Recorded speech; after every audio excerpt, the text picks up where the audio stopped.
The Celestial Academy's crystalline spires pierced the lavender sky of Proxima Station, their surfaces reflecting the light of 3 distant suns. Inside its hallways, the most promising young minds from across the galaxy pursued their education in interstellar diplomacy and leadership. Today, those halls buzzed with unusual excitement. A new human student was arriving.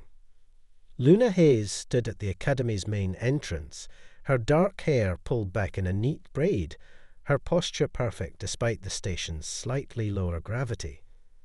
At 17, she was younger than most first-year students, but her achievements on Earth had earned her this opportunity. She took a deep breath, adjusting the neural translator behind her ear, a necessity for understanding the countless alien languages she would encounter. The entrance hall was a cathedral of light and shadow, filled with beings of all shapes and sizes. Crystalline luminions floated by, their transparent bodies refracting light in rainbow patterns. Massive Earthalian students lumbered past on their 6 legs, while serpentine Silthari slithered efficiently between groups. Luna had studied all these species, but seeing them in person was entirely different. She made her way to the registration desk, where a holographic administrator materialized. Luna Hayes, Earth, class of 2189, she stated clearly. The hologram flickered, processing her information. Welcome to Celestial Academy. Your dormitory assignment is in Tower 7, Level 12. Please proceed to orientation in Hall Alpha. As Luna navigated the crowded corridors, she felt the weight of numerous eyes upon her. Humans were rare enough in deep space, but at the Academy, they were practically unheard of. Most species considered humans too primitive, too emotional, too unpredictable for the delicate work of interstellar diplomacy. Her path was suddenly blocked by 3 towering figures. Drachnids, their scaled skin a deep purple, their 4 arms rippling with muscle, their yellow eyes fixed predatorily upon her. The center figure, clearly their leader, stepped forward.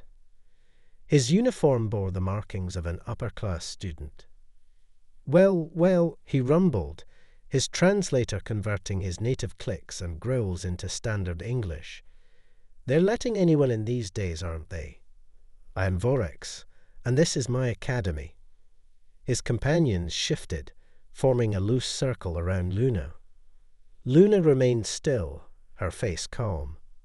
She'd been warned about the Drachnids, proud, aggressive, and deeply prejudiced against what they called soft-skinned species. The Academy belongs to all its students, she replied evenly. I'm Luna Hayes. Pleased to meet you. Vorex's eyes narrowed. A diplomatic response. How human. He leaned closer, his breath hot against her face. Let me be clear, soft skin. You don't belong here.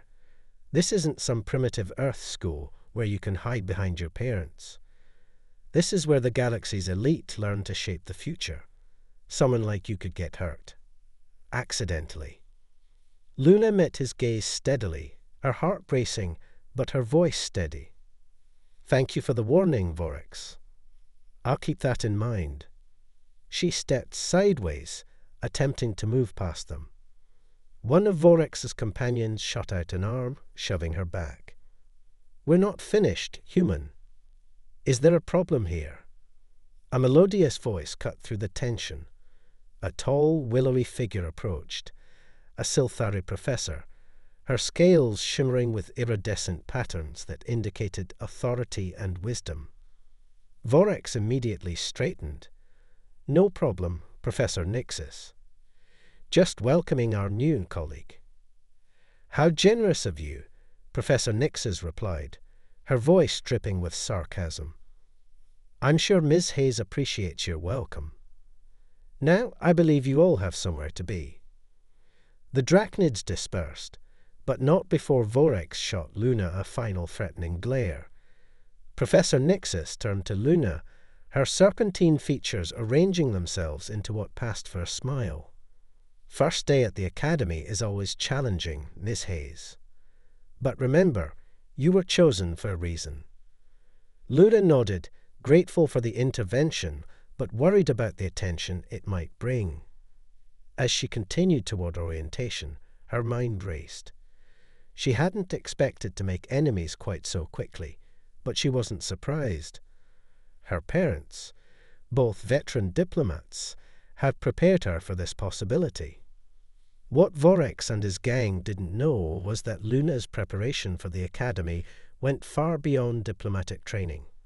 Growing up on Earth's lunar colony, she had trained in low-gravity combat techniques since childhood. Her mother, recognizing the challenges her daughter would face, had insisted on it. "The galaxy respects strength," she'd said, "but wisdom lies in knowing when to show it." In Hall Alpha, Luna found a seat near the back, aware of the whispers and stares around her. As the orientation began, with holographic displays showcasing the Academy's illustrious history, she allowed herself a small smile. Let them underestimate her. Let them think she was just another soft-skinned human who didn't belong. They would learn differently soon enough. The first week at Celestial Academy passed in a blur of classes, cultural adjustments, and carefully avoided confrontations. Luna had established a routine, arriving early to classes to avoid the crowded corridors where Vorex and his gang might lurk. But she wasn't alone anymore.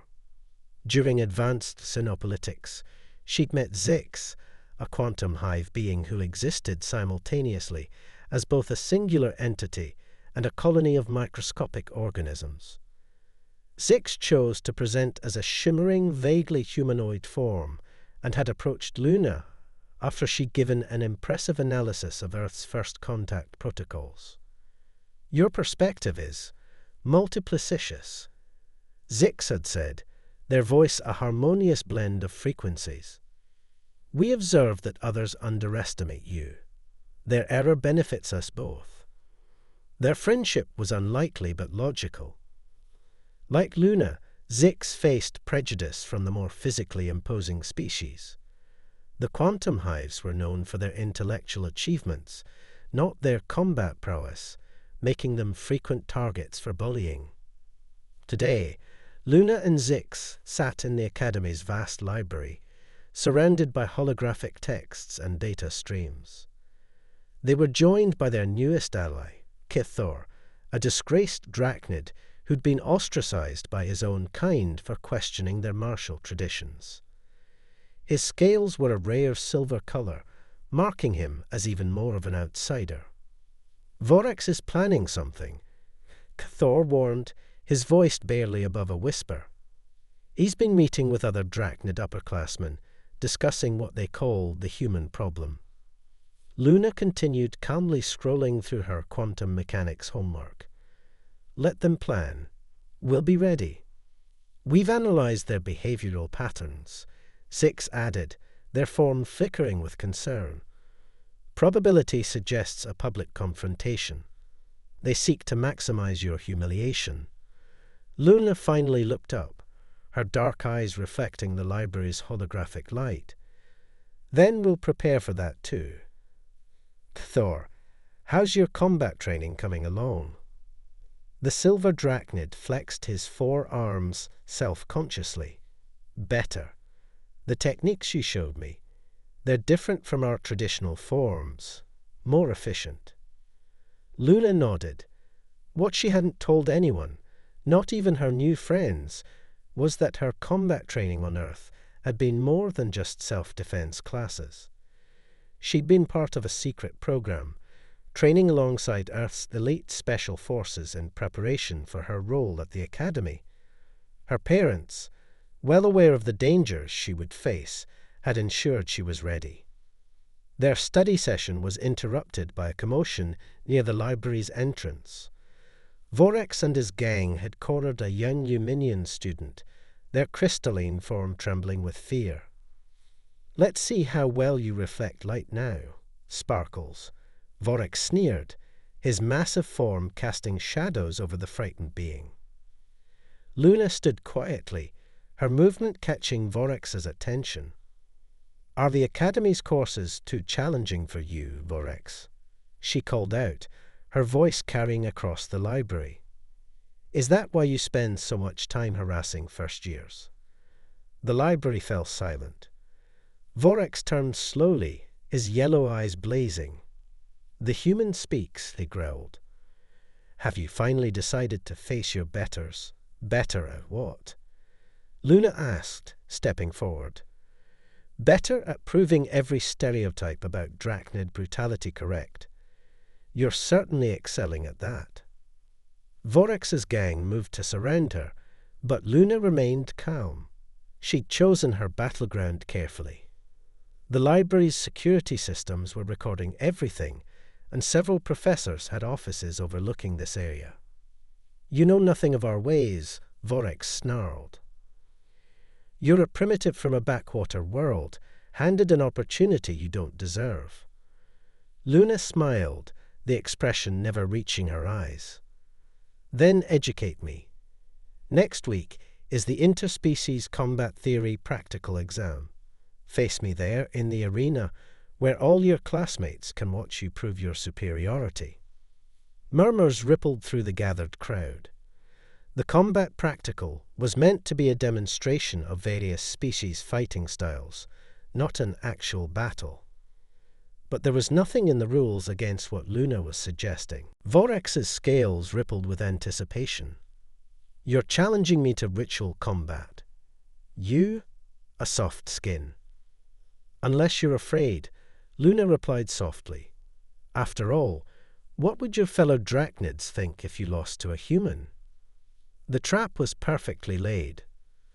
Vorex couldn't refuse without losing face, but accepting meant he'd have to fight her under supervised conditions, where his usual dirty tactics wouldn't work. "I accept," he growled. "1 week from today, human. I'll show everyone exactly where you belong." As Vorex and his gang stormed out, Zix and Cthor rushed to Luna's side. "Are you insane?" Cthor hissed. "He's twice your size and has twice as many arms." "Size isn't everything," Luna replied, returning to their study table. "And neither are numbers."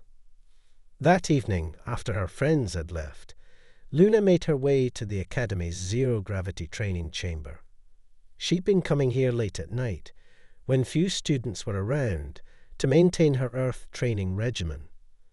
The chamber was designed to simulate various gravitational conditions, perfect for practicing the techniques she'd learned. As she moved through complex combat forms, her body flowing smoothly in the reduced gravity, Luna reflected on her mother's words from years ago. "The galaxy is changing, Luna. The old powers fear that change. They'll resist it, fight it, try to crush it. But humanity isn't seeking to conquer the stars. We're seeking to learn from them, to grow with them. Sometimes, though, you have to prove your strength before others will listen to your wisdom." The next week would test everything she'd learned, both in combat and diplomacy. But as Luna completed her training session, she felt ready. Let Vorex think he was facing a weak human who'd made a foolish challenge. Let the Academy think this was just another example of Drachnid dominance. They were about to learn that humanity's strength came in many forms, and not all of them were obvious. News of the upcoming combat practical spread through the Academy like a quantum wave, impossible to contain or control. Students from all species gathered in small groups, placing bets and discussing the unprecedented challenge.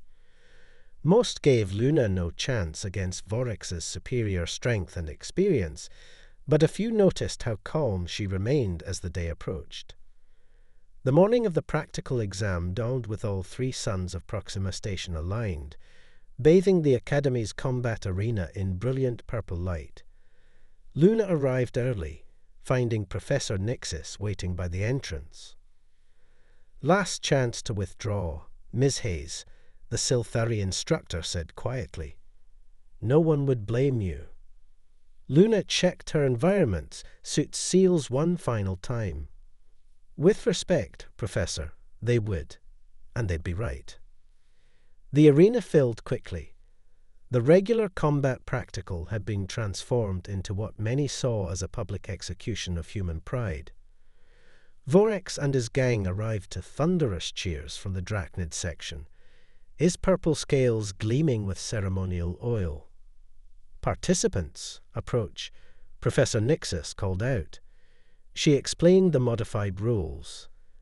The combat practical would now be a demonstrative duel, with victory achieved through submission or incapacitation. Remember, this is an academic exhibition.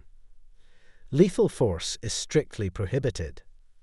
Vorex's smile suggested he considered that last rule optional. As they took their starting positions, Luna felt a familiar calm settle over her. The arena's environmental controls could simulate various gravity conditions, and today's setting matched standard Earth gravity, a detail everyone assumed would disadvantage her. "Begin," Professor Nixus announced. Vorex launched forward immediately, all four arms moving in powerful striking patterns. Luna seemed to barely move, but somehow his attacks found only empty air.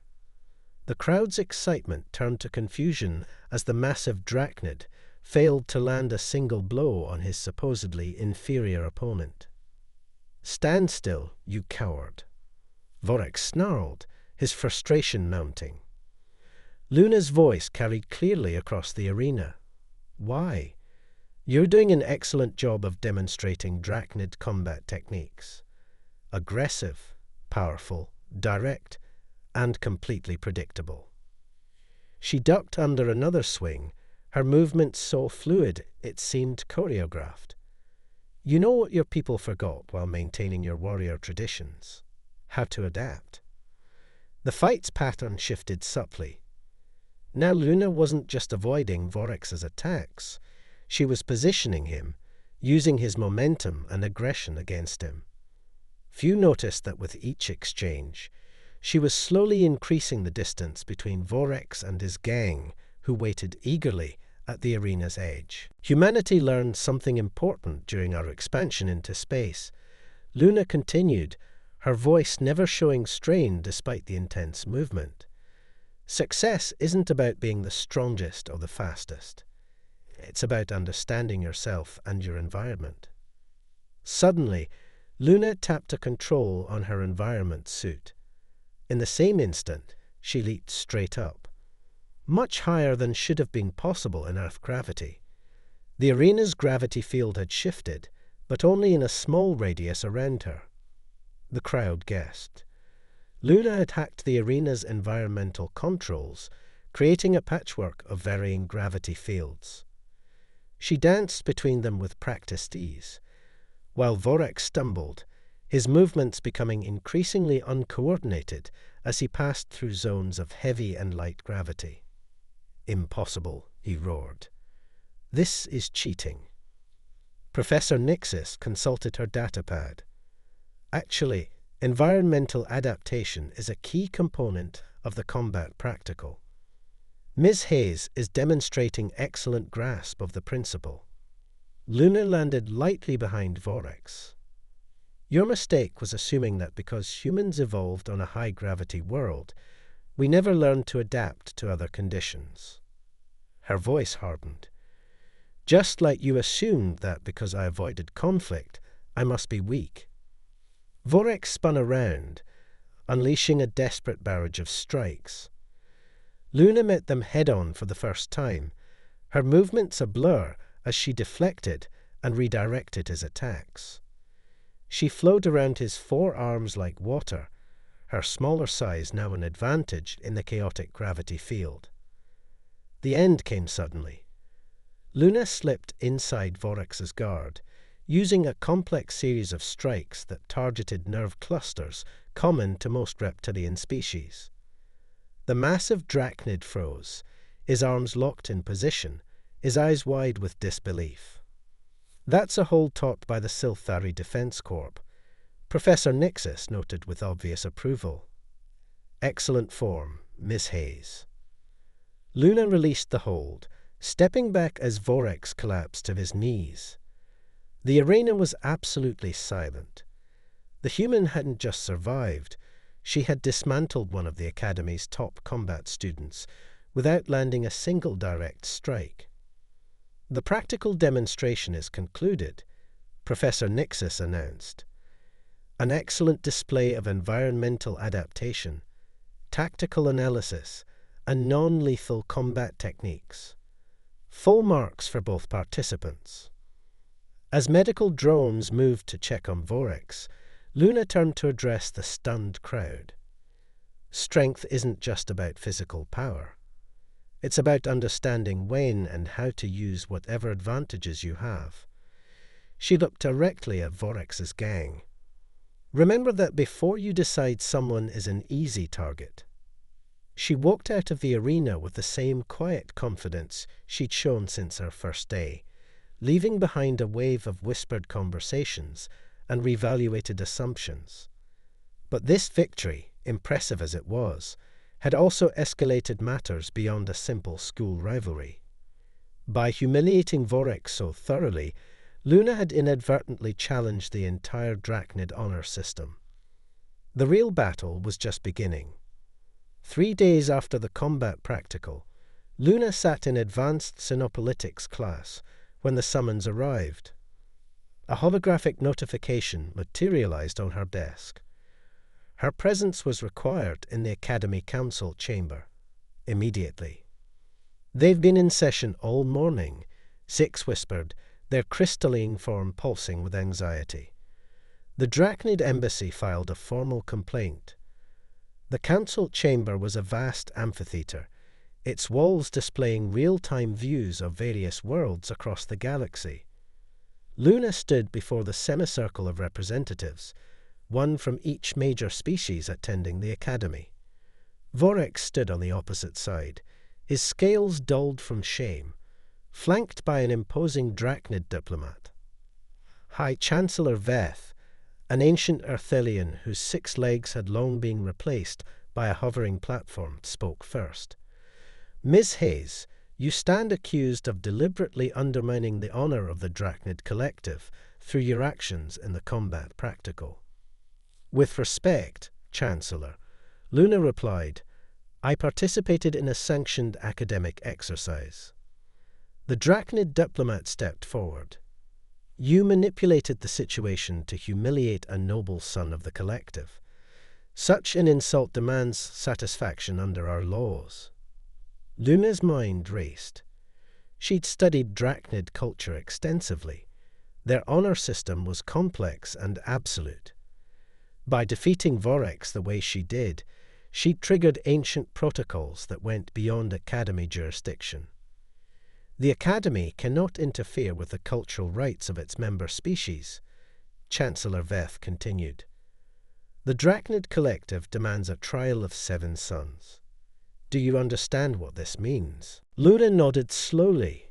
A ritual combat trial, lasting from sunrise to sunset for 7 consecutive days, each day testing a different aspect of warrior prowess. The chamber erupted in murmurs. Most students wouldn't even know of this ancient tradition. The Drachnid diplomat's eyes narrowed suspiciously. "You have 2 options," he stated. "Withdraw from the Academy and issue a formal apology to the Collective, or accept the trial.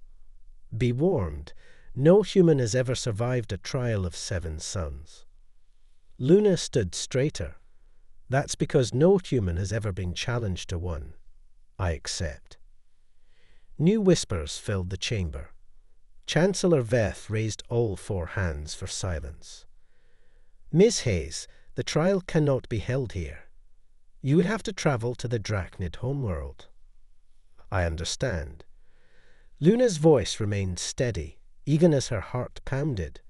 "When do we leave?" The journey to Drachnia Prime took 3 days through hyperspace. Luna spent the time studying with Kithor, who had insisted on accompanying her as cultural advisor.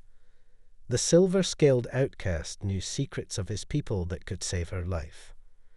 The trial isn't just about combat, he explained in her quarters aboard the diplomatic vessel. Each day tests a different aspect of what the collective considers strength. Physical combat is only one part. Luna absorbed everything: the ritual phrases, the symbolic gestures, the hidden meanings in every aspect of Drachnid ceremony. Her neural translator was updated with ancient Drachnid dialects. She would need every advantage. Drachnia Prime was a harsh world of eternal twilight, orbiting a cluster of 7 red dwarf stars.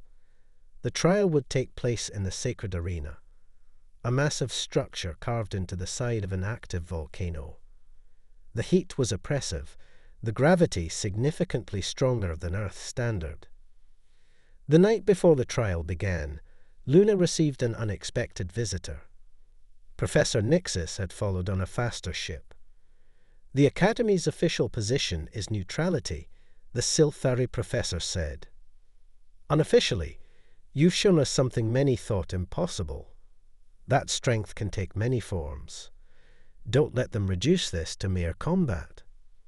The first morning of the trial dawned blood red. Thousands of Drachnids filled the arena's spiral tiers. Luna stood in traditional Drachnid warrior garb, modified for her human form. Across the volcanic sand, Vorex waited with 11 other warriors. The trial of 7 suns was not fought one-on-one. Today we test physical might, the High Warlord announced. The human faces 4 warriors in succession. No weapons, no technology, no yield. Luna stepped forward, reciting the ancient acceptance phrase in perfect Old Drachnid. By the light of the 7, I stand ready to prove my worth. The crowd fell silent, shocked by her knowledge of their sacred tongue. Then the first warrior charged, and the true test began. As she moved across the volcanic sand, Luna remembered everything she'd learned. Not just the combat training, but the deeper lessons. How her mother taught her that true diplomacy meant understanding others' values, even when you don't share them. How her father showed her that respect could be earned in many ways. She fought differently now than in the academy. Each move incorporated Drachnid traditional forms, showing respect for their culture, while demonstrating how she'd adapted them. When she spoke, it was in Old Drachnid, honoring their traditions while defending her right to prove herself. By sunset, 4 warriors had fallen to her combinations of earth techniques and Drachnid forms. She stood bleeding but unbowed, and even the most hardened traditionalists had to acknowledge her skill. But this was only the first day. 6 more trials awaited, each designed to break not just her body, but her spirit. As the 7 suns set, Luna knew that survival alone wouldn't be enough. She had to find a way to turn this trial into something more than just a test of strength. The future relationship between humanity and the Drachnid collective might depend on it. The real challenge wasn't proving she could fight like a Drachnid. It was proving there was strength in being human. The 7th day of the trial dawned with all 7 suns aligned, a rare phenomenon the Drachnids called the Hour of Ultimate Truth. Luna stood at the arena's center, her environment suit torn and scorched from 6 days of increasingly difficult challenges. She had survived tests of strength, endurance, tactical thinking, and even psychological warfare. Each day, she'd surprised the Drachnids, not just by surviving, but by demonstrating deep respect for their traditions while showing them new possibilities. She'd won the 4th day's challenge by using Drachnid battle meditation techniques combined with Earth martial arts philosophy. On the 5th day, she'd earned the crowd's respect by helping a fallen opponent, showing that mercy wasn't weakness. Now, thousands of Drachnids waited in silence for the final trial. Even the High Warlord seemed uncertain. No challenger had ever reached this stage, let alone a human. The trial concludes with a test of worthy blood, the High Warlord announced. The challenger must face the chosen champion of the collective. The arena's volcanic floor split open, and a massive platform rose from the depths. On it stood Crarix the Unyielding, the greatest warrior in Drachnid history. His scales were black as space itself, marked with the scars of 1,000 victories. Luna's friends watched from the diplomatic section, Cathor, Zix, and Professor Nixis. They had witnessed her grow stronger each day, but this seemed impossible. Crarix was legendary, undefeated in 3 centuries of combat. Young human, Crarix's voice rumbled across the arena. You have earned the right to surrender with honor. Choose wisely. Luna stepped forward, her voice clear in Old Drachnid.